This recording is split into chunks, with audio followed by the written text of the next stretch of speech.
ये आज जो सवाल हैं 10, इसी की जनरल एंट्री आज हम लोग करना सीखेंगे बिल्कुल ज़ीरो से। तो 10 सवाल हैं जिसमें व्यापार शुरू किया, नगद माल खरीदा, बैंक में जमा किया, सभी सवाल हैं। तो पहला सवाल है 2.5 लाख रुपए से व्यापार को प्रारंभ किया, 2,50,000 से शुरू किया। तो कौन कौन से लेज़र बनाने पड़ेंगे इसमें? व्यापार शुरू करने के लिए आपको चाहिए कैपिटल, और कैपिटल कौन लगा सकता है? सिर्फ और सिर्फ व्यापार का स्वामी लगा सकता है। तो आपको एक लेज़र बनाना है कैपिटल अकाउंट के नाम से, जो कि कैपिटल नाम के एक ग्रुप के अंडर होगा। आपको एक लेज़र और बनाना है जिसका नाम है कैश। कैश का जो लेज़र है वो कैश इन हैंड ग्रुप के अंडर होता है, लेकिन आपको इसको बनाने की ज़रूरत नहीं है, इसलिए क्योंकि टैली में कैश का लेज़र पहले से बना होता है। तो 2 लेज़र होगा आपके, कैपिटल और कैश अकाउंट। ठीक है, कैश अकाउंट पहले से रहता है, कैपिटल अकाउंट हमने बनाया है कैपिटल नाम के ग्रुप के अंडर। उसके बाद फिर हमको बनाना है क्या? नगद माल खरीदा 1 लाख रुपए का। तो 1 लाख रुपए का माल जब आप नगद खरीदोगे तो आपको एक लेज़र बनाना पड़ेगा। किस चीज़ का? परचेस का। परचेस का मतलब होता है खरीदी। तो कैश अकाउंट तो पहले से है इसमें, परचेस का लेज़र आप इसमें और बना लेना। तो परचेस का लेज़र आपको बनाना है परचेस नाम के ग्रुप के अंडर। परचेस नाम के ग्रुप के अंडर आपको एक लेज़र बनाना है। ठीक है, तो आपके 2 लेज़र बन गए, कैश और परचेस अकाउंट। तीसरा सवाल है क्या कि बैंक में 1 लाख रुपए जमा किए गए। तो बैंक में जब आप पैसा जमा करोगे तो आपके पास फिर 2 लेज़र होना चाहिए, एक है कैश का और एक है बैंक का। कैश का लेज़र आपको बनाना ही नहीं है, अब बैंक का एक अकाउंट बनाना बैंक के ग्रुप के अंडर। बैंक नाम का ग्रुप होगा, बैंक अकाउंट नाम का, उस ग्रुप के अंदर आप बनाना बैंक नाम का एक लेज़र। कैश का एक लेज़र चाहिए लेकिन वो पहले से है, इसलिए मुझे नहीं बनाना है। उसके बाद अगला जो लेज़र है वो है आपका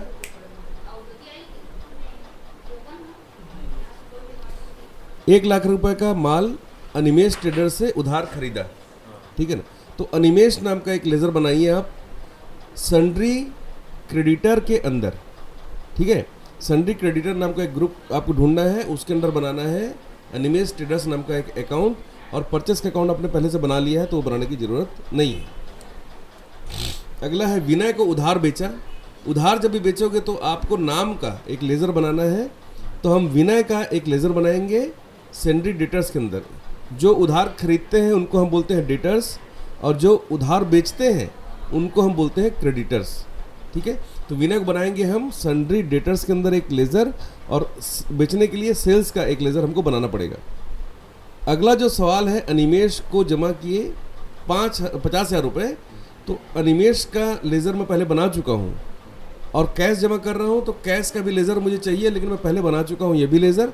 तो मुझे अलग से कोई लेज़र बनाने की आवश्यकता नहीं। आप सिर्फ जान लीजिए कि 2 लेज़र हमको यहाँ पर नहीं बनाना पड़ेगा जो बनाना था।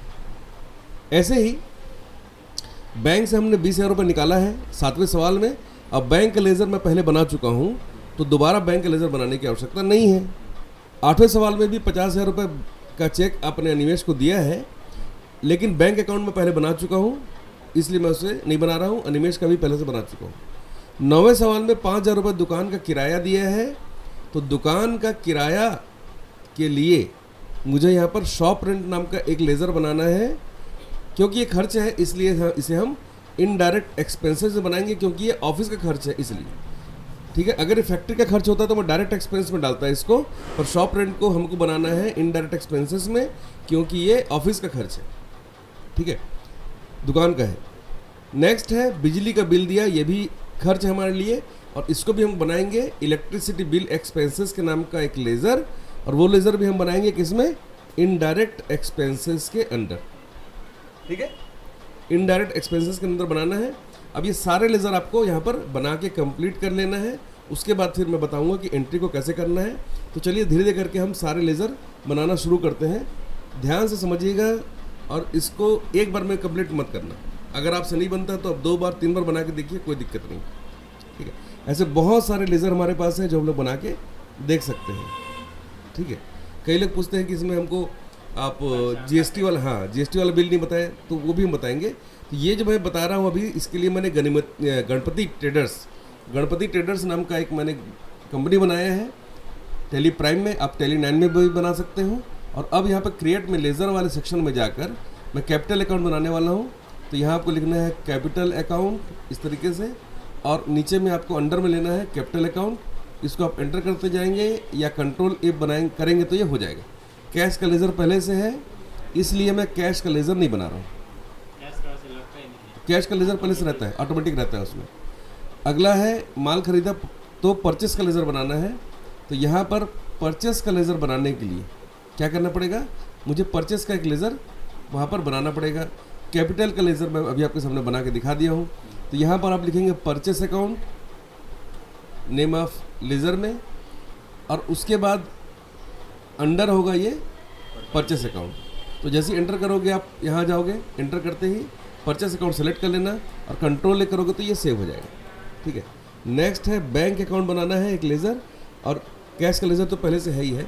तो हम यहाँ पर एक बनाएंगे बैंक अकाउंट नाम का एक लेज़र, और बैंक अकाउंट अंडर क्या आएगा, बैंक अकाउंट आएगा। तो हम यहाँ ले लेंगे बैंक अकाउंट राइट साइड से, और यहाँ पर क्योंकि बैंक अकाउंट है तो अकाउंट नंबर होना चाहिए, IFSC कोड होना चाहिए, स्विफ्ट कोड अवेलेबल तो वो भी डालिए, ब्रांच का नाम डालिए, सब डिटेल भर के हम कंट्रोल करेंगे तो ये बन जाएगा। चौथा सवाल है अनिमेश ट्रेडर्स। तो अनिमेश ट्रेडर्स का एक अकाउंट बनाना है हमको सन्ड्री क्रेडिटर्स के अंदर। तो हम लिखेंगे अनिमेश ट्रेडर्स इस तरीके से, अनिमेश ट्रेडर्स, और ये उनसे हम माल खरीदे हैं अनिमेश ट्रेडर्स। तो जिससे हम माल खरीदेंगे मतलब जो सप्लायर है वो हमेशा क्रेडिटर होता है। ठीक है, तो हमको बनाना है अनिमेश ट्रेडर्स नाम का एक अकाउंट, और अंडर इसको कर देना है क्या, सन्ड्री क्रेडिटर। तो यहाँ पर एक बात समझनी है कि सन्ड्री क्रेडिटर और डेबिटर कौन कौन होते हैं। तो जितने भी लोग उधार खरीद रहे हैं माल उनको हम डेबिटर में डालेंगे।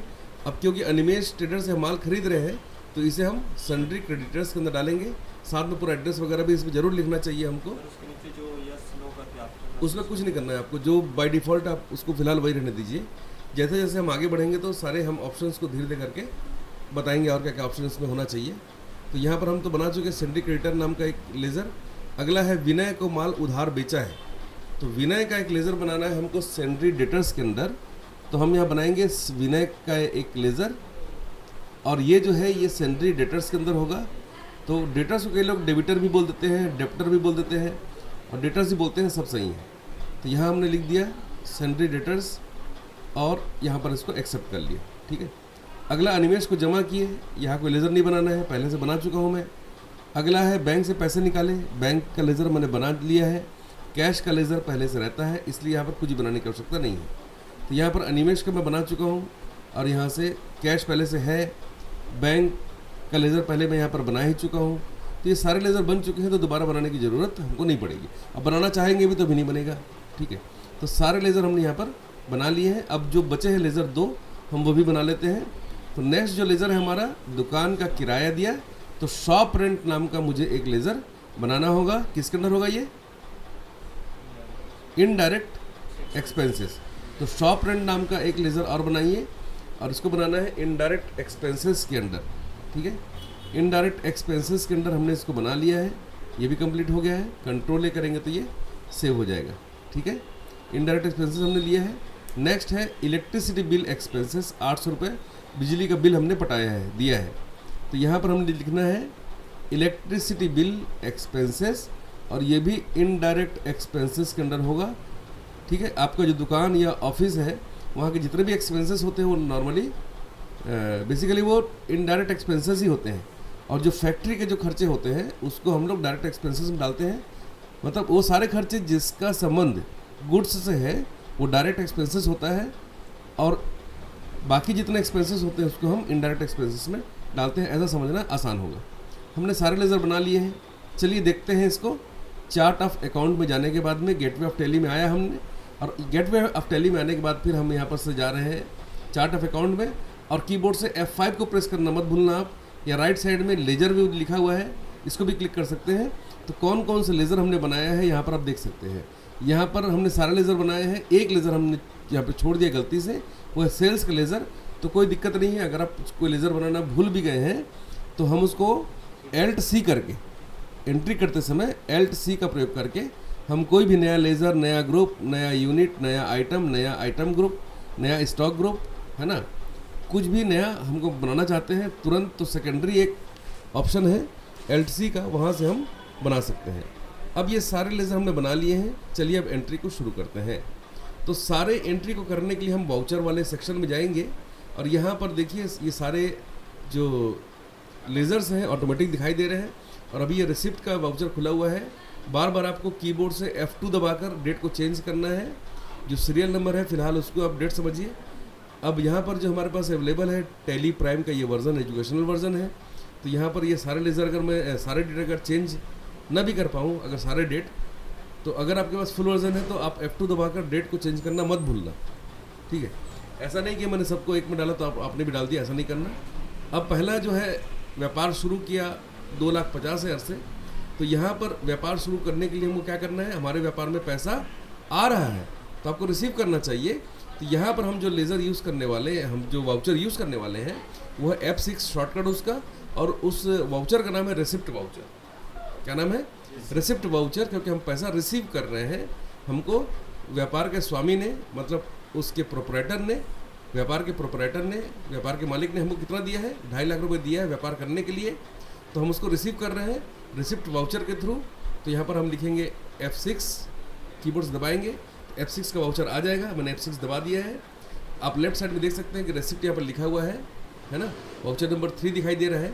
तो देने वाले का नाम क्रेडिट के सामने CR के बगल में लिखना है कैपिटल को, और यहाँ लिखना है 2,50,000 और एंटर करना है। DR के बगल में लिखना है कैश को, क्योंकि जो चीज़ आती है व्यापार में, डेबिट व्हाट कम्स इन, व्यापार में आने वाली वस्तु को हम डेबिट के बगल में लिखते हैं या डेबिट के नीचे लिखते हैं। तो यहाँ पर हम लिखेंगे कैश को, और ये हमारा एंट्री कंप्लीट हो गया। नरेशन में आपको जरूर लिखना चाहिए, चाहे मैं यहाँ पर ना भी लिखूँ तो आपको लिखना चाहिए कि being business started with cash of 2,50,000। तो आप इसको अपने हिसाब से लिखेंगे इस तरीके से कि समझ में आना चाहिए कि ये ट्रांजैक्शन जो हो रहा है वो किस संबंध में हो रहा है। आपको जैसी सुविधा हो उसको आप जरूर लिख सकते हैं। उसके बाद फिर हमको डेट को चेंज करना है, कीबोर्ड से F2 दबाकर मैंने 2 तारीख का कर दिया है। और सेकंड एंट्री है 1 लाख रुपए का माल हमने क्या करा है, खरीदा है। तो खरीदने के लिए हमको यहाँ पर F9 मतलब परचेस का वाउचर यूज़ करना है। तो यहाँ पर हम कीबोर्ड से प्रेस करेंगे F9 को, और ये परचेस का वाउचर होता है। परचेस आपके वाउचर के लेफ्ट साइड में दिखाई देगा और स्क्रीन का कलर ब्लू से येलो हो जाएगा, ये पिंक हो जाएगा। मीनिंग क्या होगा? परचेस मतलब होता है, F6 का मतलब होता है रेसिप्ट, F9 का मतलब होता है परचेस। राइट साइड में सारा का सारा दिखाई देता रहता है, यहाँ पर आप देख सकते हैं, ठीक है। अब मैंने कीबोर्ड से Ctrl H दबाकर एज वाउचर सेलेक्ट किया है, क्योंकि आइटम का नाम मेरे पास है नहीं, तो मैं एज वाउचर के रूप में इसकी एंट्री को करने वाला हूँ। तो यहाँ पर हमने माल नगद खरीदा है, मतलब आपके व्यापार से कैश जा रहा है, और क्रेडिट व्हाट गोज आउट, जो भी व्यापार से चीज़ जाती है, जो भी वस्तु जाती है, उसको हम लोग CR के बगल में लिखते हैं। तो हमने कैश लिखा है यहाँ पर 1 लाख रुपए, और debit what comes in, purchase कर रहे हैं, माल आ रहा है, तो परचेस को लिखेंगे डेबिट के बगल में और 1 लाख रुपए लिख देंगे। यहाँ पर नरेशन में लिख देंगे being goods purchased on cash या बाई कैश, जैसा भी लिखना है आप इसको यहाँ पर लिख देंगे। आपका ट्रांजैक्शन समझ में आना चाहिए, आपका जो नरेशन है वो स्पष्ट होना चाहिए कि आप इस ट्रांजैक्शन में क्या कर रहे हैं, ठीक है। तो यहाँ पर हमने लिख दिया, ठीक है। लिखने के बाद इसको एक्सेप्ट कर लिया, 2 एंट्री कंप्लीट हो गई हमारी। तीसरे सवाल के लिए हम वापस जाते हैं अपने सवालों की लिस्ट में। यहाँ पर है 1 लाख रुपए बैंक में जमा किया गया, 1 लाख रुपए बैंक में जमा किया गया, तो ये एंट्री होगी F4 मतलब कॉन्ट्रा की एंट्री होगी। जब भी व्यापार में, जब भी हम बैंक में पैसा जमा करते हैं या निकालते हैं कि तो पेमेंट नहीं कर रहे हैं, तो हम कॉन्ट्रा का वाउचर यूज़ करते हैं। वाइट कलर का इसका स्क्रीन होता है, ठीक है। इसका इंटरफेस जो आपको वाइट कलर का दिखाई देता है, इसका बैकग्राउंड। और यहाँ पर आपके पास से कैश जा रहा है, तो कैश होगा CR के बगल में, और लिखना है आपको यहाँ पर 1 लाख रुपए, और DR के बगल में लिखना है बैंक को, क्योंकि पैसे बैंक को मिल रहे हैं, है ना। तो इसका नियम है कि debit the receiver and credit the giver, है ना। पाने वाले को डेबिट करो और देने वाले को क्रेडिट करो। उसके बाद फिर नरेशन में भी आपको इस चीज़ को लिख देना है कि आपने इतना रुपए बैंक में कैश डिपॉजिट किया है, और अगर आपके पास कोई चेक नंबर या कोई रेफरेंस नंबर है तो उसको भी नरेशन में लिखना बहुत ही आवश्यक है। उसको लिखोगे तभी पता चलेगा कि इस रिसिप्ट नंबर से ये वाली एंट्री की गई है, क्योंकि टैली में ये फैसिलिटी है कि आप उसको ढूंढ सकते हो रिसिप्ट नंबर से भी। ठीक है, तो यहाँ पर हमने लिख दिया है कि being cash deposited into bank, इस तरीके से आप इसको लिख दीजिए। ठीक है, तो ये आपके ट्रांजैक्शन जो है वो समझ में आ जाएगा कि हमने इस ट्रांजैक्शन में कौन सी एंट्री करी है। ठीक है, नेक्स्ट जो एंट्री है वो है आपकी चौथा नंबर का कि 1 लाख रुपए का माल अनिमेष ट्रेडर्स से उधार खरीदा है हमने, है ना। खरीदने के लिए कौन सा लेजर यूज़ करना पड़ता है, तो मैंने यहाँ पर देखो यूज़ किया था F9 परचेस का वाउचर। तो परचेस का वाउचर आपको यहाँ पर फिर से यूज़ करना है। ठीक है, इस तरीके से। ठीक है, तो ये आपका हो गया परचेस का वाउचर। ठीक है, परचेस का वाउचर F9 से आ जाएगा, स्क्रीन का कलर हो जाएगा पिंक। ठीक है, अब यहाँ पर देखिए नेम ऑफ आइटम लिखा हुआ है, तो कंट्रोल H करके आप एज वाउचर लीजिएगा तो DRCR का ऑप्शन दिखाई देगा। अब यहाँ पर आपको लिखना है अनिमेष ट्रेडर्स को। ठीक है, क्योंकि हम उधार भी खरीद रहे हैं। और यहाँ पर अमाउंट जो लिखा हुआ है वो अमाउंट को आपको यहाँ पर लिख देना है 1 लाख रुपए। और यहाँ पर आपको DR के बगल में लिखना है परचेस को, क्योंकि व्यापार में आपका माल आ रहा है। आने वाली वस्तु को हम हमेशा डेबिट करते हैं, डेबिट द। तो यहाँ पर लगेगा डेबिट व्हाट कम्स इन, है ना। तो हमने वो नियम लगा दिया है और हमारा ये आंसर इसका आ चुका है, इसका हम एंट्री कर चुके हैं। नेक्स्ट है विनय को उधार बेचा है, तो यहाँ पर आप F8 लिखिए ताकि वो सेल्स की एंट्री आप कर सकें। ठीक है, तो यहाँ पर आप लिखिए सेल्स। ठीक है, और यहाँ पर जैसे आप F8 को दबाओगे तो ग्रीन कलर का स्क्रीन हो जाएगा। उसके बाद आपको यहाँ पर विनय सेलेक्ट करना है। विनय को सेलेक्ट करने के बाद अब यहाँ से आपको एज वाउचर सेलेक्ट करना है ना। सेल्स का वाउचर लेने के बाद DR के बगल में आपको लिखना है विनय, और यहाँ लिखना है 20,000 रुपये। और यहाँ पर आपको लिखना है सेल्स, जो मैंने नहीं बनाया है। तो क्रिएट वाले ऑप्शन में जाकर आप सेल्स का एक लेजर बना सकते हैं। ठीक है, इस तरीके से।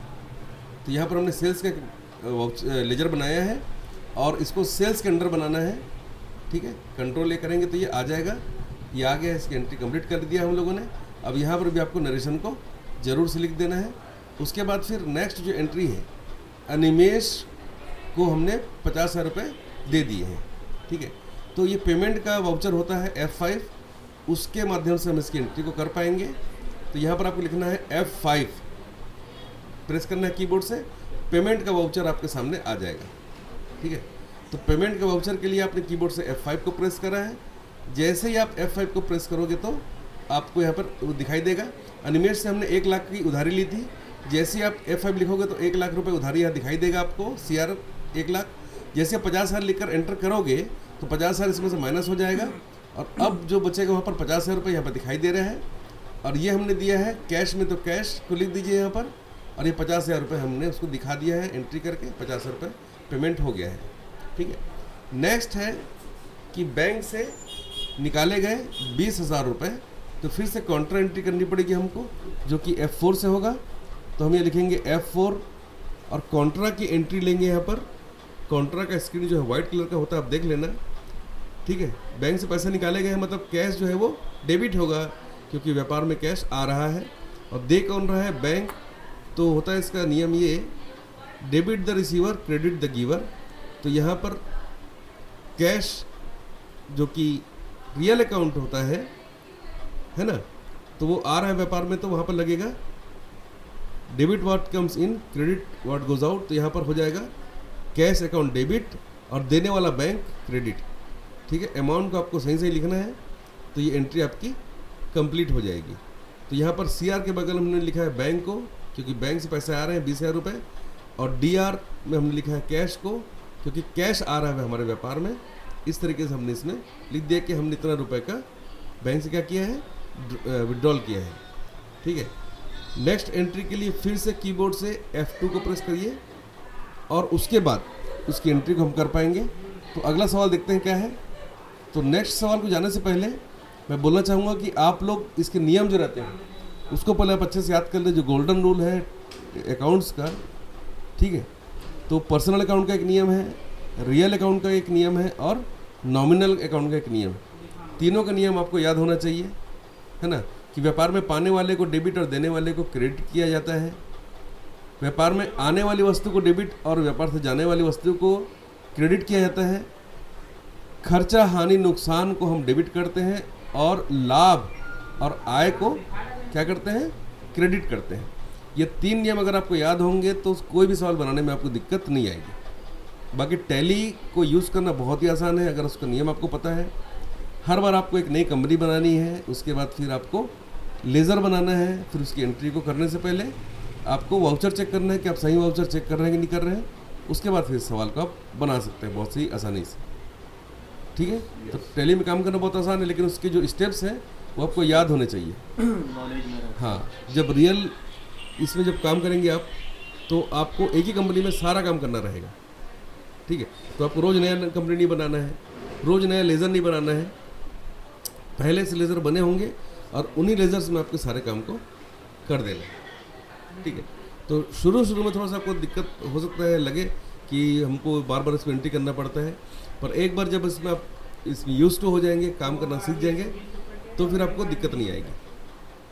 ठीक है, तो यहाँ पर हम जो कॉन्ट्रा एंट्री करने वाले हैं, इसके बाद कुछ और सवाल बचे हुए हैं, फिर हमारा ये सवाल हमारे पर कंप्लीट हो जाएगा। 10 सवाल है मात्र, और ऐसे बहुत सारे जनरल क्वेश्चंस हमारे पास हैं।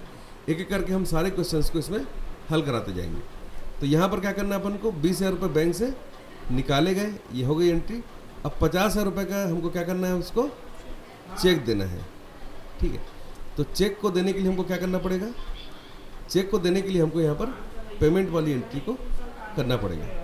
पेमेंट के लिए हमको F5 का यूज़ करना पड़ेगा, तो हम उसको एंट्री कर सकते हैं।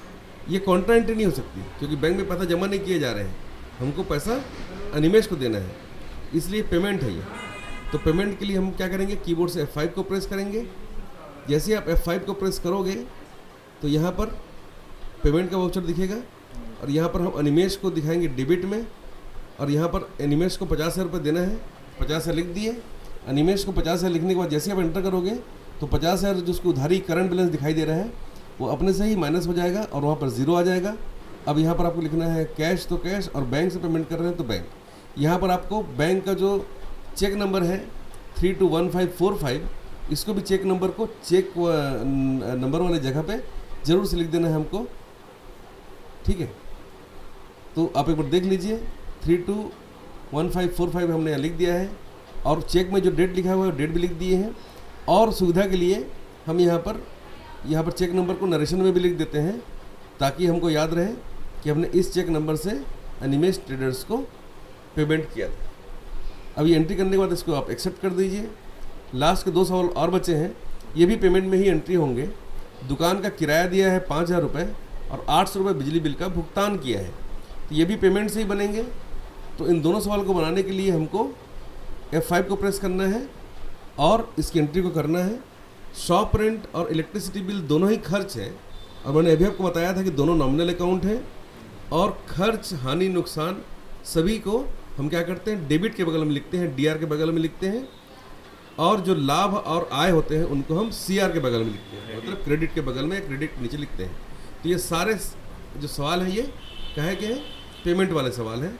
तो नीचे के दोनों जो सवाल हैं 9 नंबर और 10 नंबर का, इसको भी हम पेमेंट से करेंगे। तो यहाँ पर हम ले लेंगे शॉप रेंट वाला लेज़र, और यहाँ पर लिख देंगे 5,000 रुपये, और यहाँ पर लिखेंगे कैश को क्रेडिट के बगल में, क्योंकि कैश हमारे व्यापार से जा रहा है, जाने वाली वस्तु क्या होती है, क्रेडिट होती है। तो ये हो गया कंप्लीट। एक सवाल और बचा है, डेट को चेंज करना मत भूलना, F2 दबाकर। और अब यहाँ पर हम लेंगे इलेक्ट्रिसिटी बिल, और ये है 800 रुपये, और ये हम कैश में पेमेंट कर रहे हैं। इस तरीके से हम इस सवाल को बना लेते हैं। इसके साथ ही हमने सभी सवालों को हल कर लिया है ना। अब इन सभी सवालों को हल कर लिया देखने के लिए हमें यहाँ पर कहाँ पर जाना है, हमको जाना है डे बुक में। डे बुक में जैसे आप जाओगे तो सारी एंट्रीज यहाँ पर दिखाई देती हैं, नहीं तो आपको कीबोर्ड से Alt F2 को प्रेस करके पीरियड को सेलेक्ट करना है, और आप इस एंट्री को यहाँ पर इस तरीके से देख सकते हैं। ठीक है, तो इस तरह से आपको इस पूरा सवाल को हल कर लेना है। ठीक है, ये बनाना बहुत ही आसान है, बार बार करके देखेंगे तो ये बहुत जल्दी बन जाएगा। ठीक है, ये बना लोगे तो फिर मैं आपको एक और जनरल एंट्री का क्वेश्चन बताऊंगा। ठीक है, ये सर कैपिटल अकाउंट। हाँ, सारा का सारा जनरल एंट्री इस तरह से करना है।